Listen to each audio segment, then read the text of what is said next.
আসসালামু আলাইকুম বন্ধুরা, কেমন আছেন সবাই? এটি আমার প্রথম ভিডিও। আজকে আমি দেখাবো কিভাবে আপনারা zero return tax zero return দাখিল করতে পারেন A to Z। তো চলুন বন্ধুরা, শুরু করা যাক। সর্বপ্রথমে আপনারা এরকম একটি ব্রাউজার ওপেন করে নেবেন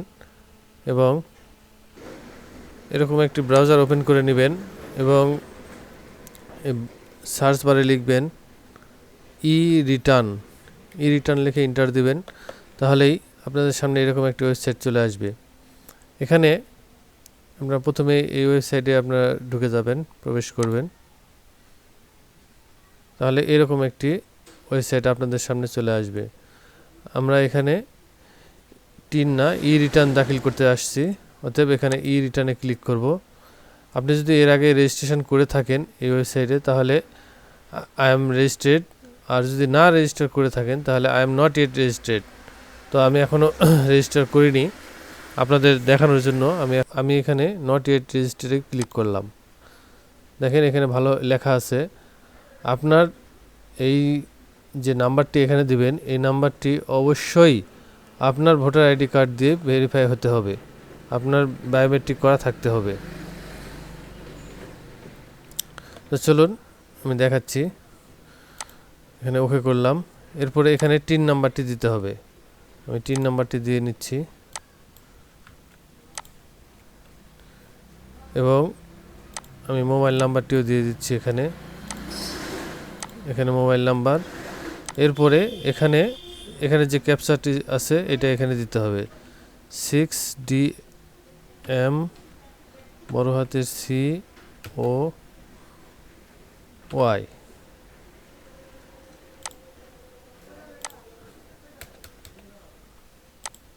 নাম্বারটি মনে হয় এবার ঠিক আছে। এবার ভেরিফাই করব। এবার তার মোবাইলে একটি ওটিপি গেছে, আমি ওটিপিটা এখন এখানে দিয়ে দিব।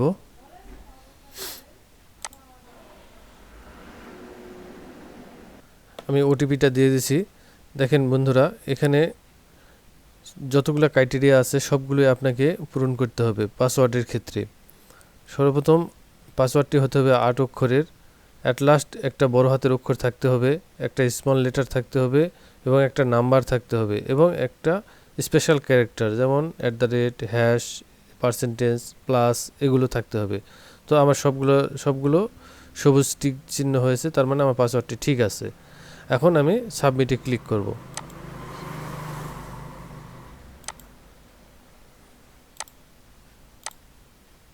Password didn't match.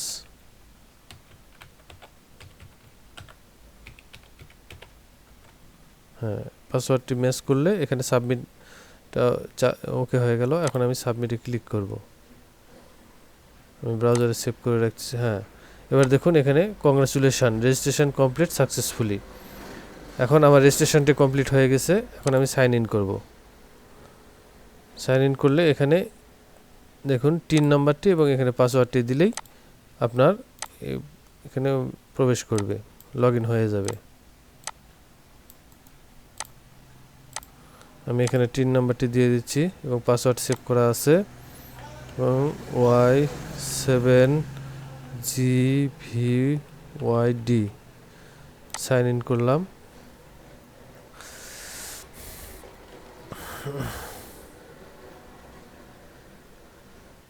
সেভ করে রাখলাম। দেখুন এখানে তার প্রোফাইলের সবগুলো তথ্য দেখাচ্ছে। যদি কোনো প্রোফাইলে কোনো কিছু চেঞ্জ করতে চান তাহলে এই যে এখানে এই যে এডিট বাটনটি রয়েছে এখানে ক্লিক করে আপনি চেঞ্জ করতে পারবেন এরকম। তো আমি কোনো কিছু চেঞ্জ করতেছি না। এরপর দেখুন আপনার বাম পাশে এখানে কিছু অপশান পাবেন। এখানে আপনার ট্যাক্স রেকর্ডে পাবেন সার্টিফিকেট এবং এক্সপেন্স সার্টিফিকেট এবং আরও অনেক কিছু সার্টিফিকেট, স্ট্যাটাস, অ্যাকনোলেজমেন্ট, রিটার্ন, চালান, সব কিছু হিস্টোরি এখানে দেখতে পারবেন। তো আমার এগুলোতে কাজ নেই, আমার কাজ হলো সাবমিশানে। আমি জিরো রিটার্ন সাবমিট করব, এজন্য আমাকে রেগুলার ই রিটার্নে ক্লিক করতে হবে। আমি রেগুলার ই রিটার্নে ক্লিক করলাম। এখানে সর্বপ্রথম আসছে দেখেন রিটার্ন স্কিম, এখানে আমি সেলফ দিলাম। তারপরে এখানে ডেটটা দেখাচ্ছে অটো অ্যাসেসমেন্ট ইয়ার। তারপরে এখানে এনি ট্যাক্সেবল ইনকাম আপনার আছে কি না, এখানে আমি নো করে দিলাম। ইয়েস, আমার কোনো ট্যাক্সেবল ইনকাম নেই। ট্যাক্সেবল ইনকাম না থাকার কারণে এগুলো সবগুলো দেখেন মিশে গেল, এগুলো আর দিতে হবে না আপনাকে। আপনি এরপরে আপনাকে দেখাচ্ছে রেসিডেন্ট স্ট্যাটাস, আপনি কি এই দেশের রেসিডেন্ট কিনা বা অন্য দেশের যদি হন তাহলে এখানে দিতে হবে। তো আমি এখানে দিয়ে দিলাম। কোনো ট্যাক্সেবল ইনকাম নেই, এই জন্য এটা নো করে দিলাম। এগুলো আর কোনো কাজ করতে হবে না। এরপরে সেভ অ্যান্ড কন্টিনিউ করে দিলাম। এরপরে দেখুন ক্লেম এটা ডিসেবল হয়ে আছে, এটা আমার লাগবে না। এরপরে share holder directory of a company, এটা নো থেকে গেল, দরকার নাই এগুলো। গ্রোস ওয়েলথ এবার 50 লাখের উপরে আছে কি না কোনো সম্পদ আপনার, তার যেহেতু নাই আমি নো করে দিলাম। এখানে আমার যদি আপনাদের কোনো প্রাইভেট কার থাকে তাহলে এখানে ইয়েস করে দিবেন, আমি নো করে দিলাম। তারপরে কোনো ওন অফশোর প্রপার্টি আছে কি না আমি নো করে দিলাম, সব কিছু নো করে দিলাম। আর এখানে দেখুন IT 10B may not be mandatory still want to submit, আপনার এখানে যদি আপনি নো করে দেন তাহলে আপনার এখান থেকেই সাবমিট হয়ে যাবে এবং গ্রস অ্যামাউন্ট একটি দিলেই, কিন্তু না আমি সেটা করতে চাচ্ছি না, আমি ইয়েস করতেছি। আমি আরও কিছু তথ্য দিব এখানে, তাহলে এখানে ইয়েস করে দিয়ে এখানে সেভ অ্যান্ড কন্টিনিউতে ক্লিক করব। তো বন্ধুরা এই পেজে আসার পর দেখুন এখানে কতগুলো অপশান আছে, এগুলো এক একটা পেজ। অ্যাসেসমেন্ট, তারপরে এক্সপেন্ডিচার, তারপরে asset and liabilities, tax and payment and return, এগুলো সবগুলো হয়ে গেলে আপনার কাজ শেষ। তো আমরা এখন এই পেজে আছি। তো এখানে আমরা যদি IT 10BB যদি আমরা ইয়েস করে রাখি তাহলে আমাদের প্রতিটা খরচের বিবরণ আলাদা আলাদাভাবে দেখাতে হবে, কোথায় কোন খরচ হয়েছে সব কিছু আলাদা আলাদাভাবে দেখাতে হবে। তো আমরা এত কিছু না করে আমরা সরাসরি ডাইরেক্ট নোতে গেলাম। নোতে গিয়ে টোটাল অফ এক্সপেন্স, আমার এই অর্থ বছরে আমার টোটাল কত খরচ হয়েছে সেগুলো আমি সেই অ্যামাউন্টটা এখানে দেব। যেমন ধরুন আমরা যদি মাসে 10,000 টাকা করে হিসাব করি তাহলে 12 মাসে 12 দশে 1,20,000 টাকা আমার খরচ হয়েছে। তাহলে এখানে লিখে দিই 1,20,000, টোটাল 1,20,000। এরপরে আমরা সেভ অ্যান্ড কন্টিনিউতে ক্লিক করব। এই পেজ থেকে যাব, দেখুন এখানে আদার আউটফ্লো দেখাচ্ছে। দেখেন আমরা ওই পেজে যে পেজে দিয়ে আসলাম 1,20,000 টাকা এখানে চলে আসছে অটো। তো এখানে আপনারা কিছু অ্যাসেট দেখাতে পারেন এই পেজ থেকে, বিজনেস ক্যাপিটাল, নন এগ্রিকালচার প্রপার্টি, এগ্রিকালচার প্রপার্টি।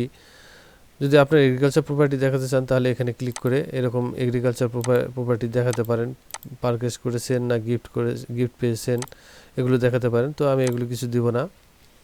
এরপরে মোটর কার যদি থাকে, এরপরে মহিলাদের জন্য গোল্ড থাকে।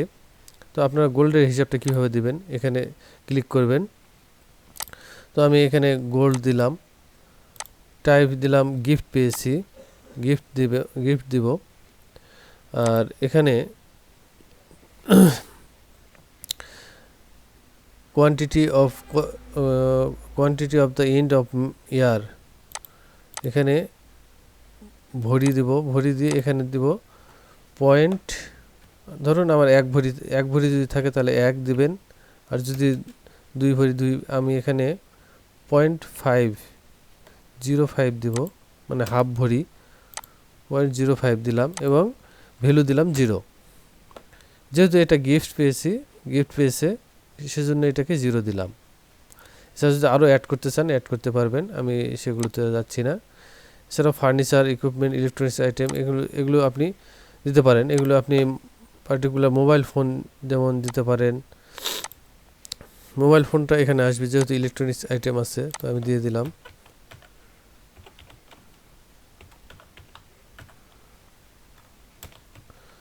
মোবাইল ফোন, এটা গিফট দিলাম, কোয়ান্টিটি 1টি, ভ্যালু দিলাম 0। যেহেতু আমি এটা একজন হাউস ওয়াইফের ফর্ম 0 ট্যাক্স রিটার্ন দাখিল করতেছি, সে তার সব কিছু তার হাজব্যান্ড তাকে দিছে, হাজবেন্ড দিয়েছে, এই জন্য সব কিছু তার আমি গিফট হিসাবে দেখাচ্ছি। আর আপনারা যদি কিনে থাকেন তাহলে এখানে পারচেস দিতে পারেন, এবং এই অ্যামাউন্টটি অবশ্যই ভ্যালুটি তখন কত দাম দিয়ে কিনেছেন এই অ্যামাউন্টটি অবশ্যই খাতায় নোট করে রাখবেন। এখানে কত দিলেন, এখানে কত দিলেন, এগুলো অবশ্যই নোট করে রাখবেন। এগুলো আপনার খরচের খাতা, ওই যেখানে 1,20,000 দিয়েছি গ্রোস অ্যামাউন্ট 1,20,000 দিয়েছিলাম, ওখানে এই যে এর সঙ্গে কিন্তু এগুলো যোগ হবে, এগুলো খরচ যোগ হয়ে যাবে। যেহেতু আমি খরচ যোগ করতে চাচ্ছি না, এজন্য এখানে আমি 0 দিয়ে দিলাম সব। এরপরে দেখুন আরেকটা ব্যাপার আছে এখানে, ক্যাশ অ্যান্ড ফান্ড। এখানে আপনার একটা অপশন পাবেন ক্যাশ ইন হ্যান্ড, আপনার হাতে এগুলো খরচ করার পরে আর কত ক্যাশ আছে। আমি দিলাম এখানে 30,000 টাকা আমার ক্যাশ আছে। তো এরপরে আসলাম এগুলো সোর্স অফ ফান্ড, এখানে গিয়ে আদার রিসিপ্টে গেলাম। এখানে আমি এই টাকাগুলো কোথা থেকে পেয়েছি, সোর্স অফ ফান্ড পার্টিকুলার কীভাবে নিয়েছি আমি দিলাম cash CASH cash TK cash টাকা পেয়েছি। রেফারেন্স, যেহেতু ইনি একজন হাউস ওয়াইফ, সে হাজব্যান্ডের কাছ থেকে পেয়েছে, আমি সেজন্য লিখে দিলাম ফ্রম মাই হাজব্যান্ড। এবং কত, এখানে আমার হাতে আছে 30,000 এবং এই 1,20,000, তাহলে টোটাল আমার দাঁড়ালো 1,50,000। এবার দেখুন এখানে সব কিছু আমার হিসাবগুলো এখানে সামারিতে দেখাচ্ছে। গ্রোস ওয়েলথ আমার 30,000, আমার 30,000 হ্যান্ড ক্যাশ আছে। আর কোনো কিছু বিজনেসে, আর যেহেতু আমরা ইনকাম 0 দেখিয়েছি এজন্য এগুলো সব 0 আসছে। এই সব in wealth change in wealth, net wealth সব 30,000। এরপরে আমার এই 1,20,000 দেখিয়েছে, এবং টোটাল এগুলো যোগ করে এখানে দেখুন 1,50,000 লিখেছে, এবং আমি সোর্স অফ ফান্ড দেখিয়েছি 1,50,000। এই 1,50,000 আমার কোথা থেকে এসছে এবং এই সোর্সটা কোথা থেকে, এগুলো আমি শো করলাম। যদি আপনাদের এখানে যদি 0 না আসে তাহলে আপনার উপরে গিয়ে দেখতে হবে, অবশ্যই কোথাও না কোথাও আপনার হিসাবে গরমিল আছে, এবং এগুলো সব ক্যালকুলেশন করে ঠিক করে নেবেন। যদি একটু কম বেশি হয় তাহলে আপনারা এখানে এই যে আদার রিসিপ্টে এসে এখানে ঠিক করে দিতে পারবেন। তো আমার এখানে 0 আসছে, তার মানে আমি ধরে নিলাম আমার এগুলো সব হিসাব নিকাশ ঠিক আছে। এরপরে আমি সেভ অ্যান্ড কন্টিনিউতে দিলাম। এরপরে দেখুন ট্যাক্স অ্যান্ড পেমেন্টে গেল, এই পেজে আসলো। এখানে আমার সব কিছু 0 দেখাচ্ছে, যেহেতু আমার 0 রিটার্ন দাখিল করতেছি, এই জন্য আমাদের কোনো ট্যাক্স আসবে না। যদি ট্যাক্স আসতো তাহলে আমাকে এখান থেকে পে নাও করে পে করতে হতো, যেহেতু আমরা 0 ট্যাক্স রিটার্ন দিচ্ছি, এজন্য আমাদের এই অপশানগুলো ডিজেবল হয়ে আছে। এরপরে আমরা প্রসিড টু অনলাইন রিটার্নে ক্লিক করলাম। ক্লিক করার পরে দেখুন এরকম আপনাদের সামনে ফর্মটা আসবে, এরকম একটা ফর্ম আসবে। এই সব কিছু দেখে নেবেন, সব কিছু ঠিকঠাক থাকলে, সব কিছু আমি যে তথ্যগুলো দিয়েছি সব ঠিক আছে কিনা সব দেখে এরপরে রিটার্ন টু সাবমিট রিটার্ন। আর যদি কোনো ভুল থাকে আপনারা ব্যাকে গিয়ে ঠিক করে আসবেন। আমি সাবমিট রিটার্নে ক্লিক করে দিলাম। এরপরে এরকম একটা পপ আপ আসলে আপনি ইয়েস করে দেবেন। এই হয়ে গেল আমার রিটার্ন সাবমিট করা হয়ে গেল। এখন আপনারা এখান থেকে অ্যাকনোলেজমেন্ট রিসিপ্টটা ডাউনলোড করতে পারেন, এখান থেকেও পারবেন, আবার এখান থেকে আপনারা এই অ্যাকনোলেজমেন্ট স্লিপটা ডাউনলোড করতে পারবেন। তো ধন্যবাদ বন্ধুরা, এই ছিল আজকের ভিডিওতে। যদি কোনো আপনাদের প্রশ্ন থেকে থাকে আমার কমেন্টে জানাবেন, আমি উত্তর দেওয়ার চেষ্টা করব। আসসালামু আলাইকুম।